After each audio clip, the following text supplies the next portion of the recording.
I own a construction company in Ohio. It's an S-Corp. What are your thoughts on setting up an XRP corporate treasury reserve? I don't like XRP held in an S-Corp or a C-Corp.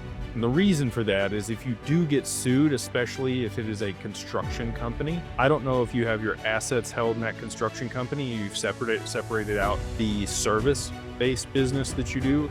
If you haven't done that, I would highly recommend that. I would have a holding company that owns the assets and a service company that leases the assets from the holding company, just to separate a lot of that liability. I don't know if you're a general contractor or a sub or what you do in the construction business.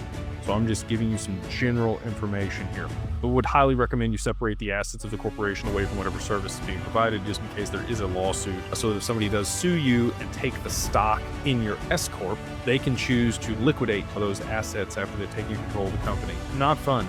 Not fun at all. And that's why we often recommend, always almost, an LLC to hold digital assets, because there's equity units. And the reason that we set things up there in Wyoming is there's strong charging order protection, creditor protection there in Wyoming versus some other states like Ohio. An S-Corp also limits your ability to be owned by a trust. It has to be owned by an individual. It cannot be owned by another corporation. So, S-Corps are great for taxation, but you can take the S-Corp election for an LLC and still get that pass-through taxation. So I understand why you would do it for your construction company, especially if you have partners or you want to grant equity to people. Stock options is fantastic. An ESOP can be done through a construction company. There's a lot of reasons that you would structure a construction company as an S-Corp, but I wouldn't, normally recommend setting up a treasury component to that company, just in case, again, if you haven't segregated the liability or potential liability away from the corporation of getting sued and somebody does take ownership of your stock, they could absolutely liquidate those positions and pay themselves back, or take the XRP itself and then give you back the useless stock